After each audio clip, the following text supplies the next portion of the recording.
ভাই মিয়া, কি হইছে আপনার? এরকম করতেছেন কেন? শরীর চুলকাইতেছে ভালো কথা, সাইডে গিয়া চুলকান। এইগুলো কি গায়ে করে শরীর চুলকাবেন নাকি? আম্মু আস্তে মোড়াও, না ব্যথা লাগে তো। আমি তো বলছি শরীরে ময়লা নাই। আমি তোমার কোনো কথা শুনতে চাই না। মনে হচ্ছে আজ 3 মাস ধরে গায়ে সাবান দিয়ে গোসল করো না।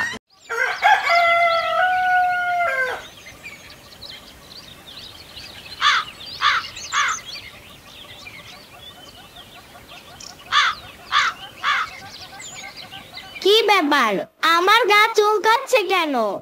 আম্মু কই গেলা? এখানে আসো। কি হয়েছে ইয়ামিন? সকাল সকাল ডাকতেছো কেন? আম্মু আমার শরীর চুলকাচ্ছে। ইয়ামিন, কাল স্কুলে কি খাইছিলা? ভাজা পোড়া কোনো জিনিস খাইছো? না আম্মু, আমি তো কোনো কিছু খাইনি, খালি লাঞ্চ করেছিলাম শুধু। সত্যি করে বলো, কি খাইছো কালকে লাঞ্চে? আম্মু আমি সত্যি বলছি, একটা রুটি আর কলা খাইছি 2টা। তোমার শরীর চুলকায় কেন তাহলে? আমি কিভাবে বলবো? মাগো এত চুলকাচ্ছে কেন? আপু, আমি বলছি শরীর কেন চুলকায়, এই চুলকানি আমি ভালো করে দিতে পারবো। কেমনে সাম্বা? বলো তাড়াতাড়ি করে বলো, আমার শরীর চুলকাইতাছে। আগে কও, আমাকে সাম্বা বলবা না? আমার নাম শ্রাবণী। ঠিক আছে, তোমার নাম শ্রাবণী, এবার বলো কিভাবে চুলকানি ভালো হবে? আপু, ইয়ামিনকে সাবান দিয়ে গোসল করাও, তাহলে চুলকানি ভালো হয়ে যাবে। ইয়ামিন চলো, গোসলখানায় চলো, তোমাকে সাবান দিয়ে ভালো করে গোসল করিয়ে দেই। আচ্ছা সাম্বা, তুমি কি বুঝাইতে চাইতাছো? আমি সাবান দিয়ে গোসল করি না। না, তুমি তো শুধু পানি ঢেলে ঢেলে আসো, আর এর জন্য তোমার শরীর চুলকায়। সাম্বার বাচ্চা, এত বড় অপমান, তোমাকে আমি দেখে নিব। কিরে ইয়ামিন, তুই আবার আমাকে সাম্বার বাচ্চা বললি? আমার নাম শ্রাবণী। এই তোরা থামবি? চলো ইয়ামিন, তোমাকে গোসল করিয়ে দেই, ভালো করে সাবান দিয়ে গোসল করাবো। আম্মু তুমিও বলতে পারলা আমি সাবান দিয়ে গোসল করি না? আমার বন্ধুরা শুনলে কি বলবে ওরা? আমি তোমার কোনো কথা শুনতে চাই না। আজ তোমাকে সাবান দিয়ে গোসল করিয়েই দেব। আম্মু আস্তে মোড়াও, না ব্যথা লাগে তো। আমি তো বলছি শরীরে ময়লা নাই। কি ময়লা দেখো তো, ইস, এত ময়লা শরীরে থাকে, শরীর চুলকাবে না তো কি করবে? আম্মু এটি তো ময়লা না, বন্ধুর সাথে খেলাধুলা করছি, ধুলা আর বালু ভরছে, তাই শরীর থেকে ধুলো বের হচ্ছে। আমি তোমার কোনো কথা শুনতে চাই না। মনে হচ্ছে আজ 3 মাস ধরে গায়ে সাবান দিয়ে গোসল করো না। আম্মু আস্তে বলো, সাম্বা শুনতে পারবে। আমি তোমার কোনো কথাই শুনতে চাই না। আম্মু এখন তো শরীর আরো চুলকাইতেছে। কি হয়েছে মামা ইয়ামিন তোমার? আর বলো না মামা, আমার শরীর চুলকাইতেছে। হায় রে চুলকানি, এখন গোসল করে আইছি, আরো চুলকাইতেছে। চলো আজ আমরা ক্রিকেট খেলতে যাব। মামা আমি ক্রিকেট খেলবো না, কি চুলকাই রে বাবা।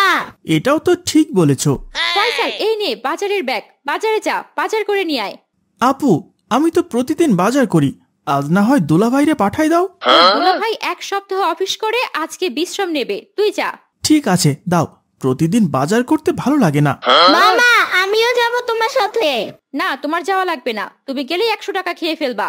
আপু ইয়ামিনের শরীর চুলকাইতাছে, বাইরের বাতাস লাগলে হয়তো ভালো লাগতে পারে।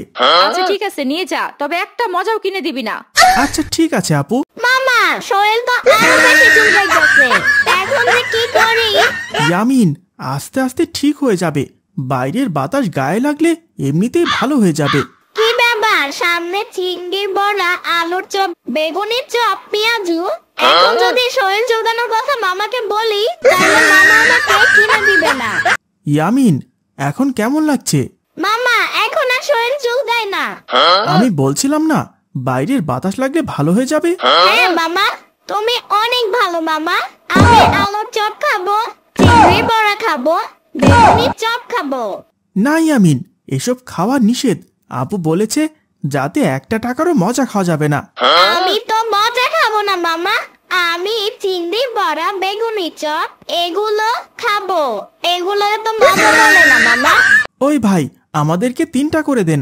ঠিক আছে ভাই, আপনারা বসেন। মামা বেগুনের চপ, চিংড়ির বড়া এত মজা, এত স্বাদ কেন? হয় ইয়ামিন, অনেক টেস্ট, ভালোই লাগতাছে, অনেকদিন পর খাইতাছি। কেন মামা, তুমি কি আগে আরো খাইছো? বুঝছি তুমি প্রতিদিন বাজার করতে এসে খালি মজা খাও আর আম্মুরে বলো বাজারের দাম বেশি। ইয়ামিন, তুমি আমার এই কথা বলতে পারলা? আরে মামা, আমি তোমার সাথে মজা করলাম। এই নাও ভাই তোমার টাকা। চলো ইয়ামিন, এখন কাঁচা বাজার করতে হবে। কাঁচামরিচ কত করে কেজি ভাই? ভাই, কাঁচামরিচ 300 টাকা কেজি। ওই মিয়া, কি হইছে আপনার? এরকম করতেছেন কেন? আরে আমার শরীর চুলকাইতাছে, এখন যে কি যে করি। শরীর চুলকাইতেছে ভালো কথা, সাইডে গিয়ে চুলকান। এই যে কি কারো করে শরীর চুলকাবেন নাকি? ইয়ামিন, কি হয়েছে? এরকম করতেছো কেন? মামা, তুমি বেগুনের চপ চিংড়ি বড়া খাইলা, এর জন্য চুলকানি বাড়ছে। মামা, বেগুনের চপ খাইতে কি মজা, চুলকাইতে মজা।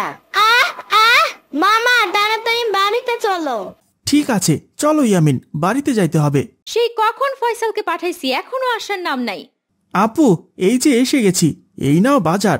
কি ব্যাপার, ইয়ামিনের শরীরে চুলকায় কেন? কি করছে? পুরা শরীর চাকা চাকা হয়ে গেছে। এই ফয়সাল, তোরা বাজারে যে কি খাইছস বল।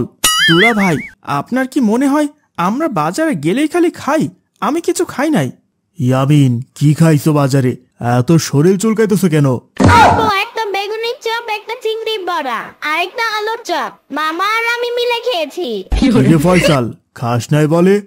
না মানে ইয়ামিন বলল আমি এগুলো খাবো, তাই খাওয়াইলাম। ও তাই তো বলি, যেদিন বাজার থেকে আসে ওই দিন ভাত কম খায়। এখন বুঝলাম কেন ভাত কম খায়। দেখ শ্রাবণী, উল্টাপাল্টা কথা বলবি না। ও উচিত কথা বললেই আমি ভালো না, তাই না? তোমরা চুপ থাকো। আম্মু, শরীরটা অনেক চুলকাইতেছে, এখন কি করব? ইয়ামিনের আপু, এখন কি করবা? ইয়ামিন যে চুলকাইতেছে, ডাক্তার মায়ের কাছে নিয়ে যাও। আপু, আমিও যাব ডাক্তারের কাছে। আমি যাব না, তুমি আর ফয়সাল যাও। আপু, আমিও যাব তোমাদের সাথে। ঠিক আছে, সবাই রেডি হও। আপা, আমার ছেলেকে দেখেন তো, পুরা শরীর চুলকাচ্ছে। তোমার নাম কি? আমার নাম ফয়সাল। আরে, এই বাচ্চাটার নাম কি? আমার নাম ইয়ামিন। তোমার বয়স কত? 13 বছর। কি খেয়েছে সকালে? বেগুনের চপ, চিংড়ির বড়া। এগুলো খেলে আরো বেশি চুলকায়। আপা, কি কি খাওয়া যাবে না একটু বলে দেন। এই যেমন চিংড়ি মাছ, ইলিশ মাছ, গরুর মাংস, হাঁসের গোস্ত, হাঁসের ডিম, মুসুরি ডাল, এগুলো খাওয়ানো যাবে না। তাহলে আমি খাবো কি আম্মু? তুমি খাবা আলুর ভর্তা, কাঁচকলা, মুরগির গোস্ত, পাঙ্গাস মাছ। বুঝতে পেরেছো? আপা, দোকানের মজা কি খাওয়ানো যাবে? না না, যে পর্যন্ত ভালো না হচ্ছে এই পর্যন্ত কোনো মজাই খাওয়া যাবে না। ঠিক আছে ম্যাডাম, উচিত শিক্ষা হয়েছে, আর যাতে মজা না খায়। এই নিন আপু, এখানে ওষুধ দিয়ে দিয়েছি, এগুলো নিয়ে পুরা শরীরে দিয়ে দেবেন। ওখানে দিতে হবে? কোন জায়গার কথা বলে? কোন জায়গায় ইয়ামিন? ডাক্তারের কাছে সব খুলে বলো। আম্মু, আমার নুনুর ভিতরে দিতে হবে। হ্যাঁ, এই ওষুধটা সারা শরীরে দিয়ে রোদ্রের ভিতর দাঁড়িয়ে থাকতে হবে আর 10 থেকে 15 মিনিট শুকাতে হবে। পুরো শরীরে কাপড় খুলে ফেললে তো আমার নুনু দেখে ফেলবে সবাই। তুমি তো ছোট মানুষ, দেখলে কোনো সমস্যা নেই। যদি লজ্জা লাগে তাহলে একটা গামছা পরে রাখবেন। ঠিক আছে আপা, এই ওষুধ খেলে কি ভালো হবে? এই ওষুধ খেলে যদি ভালো না হয় তাহলে তো ইনজেকশন দিতে হবে। না আম্মু, আমি ইনজেকশন দিব না, চলো তাড়াতাড়ি বাড়িতে যাই।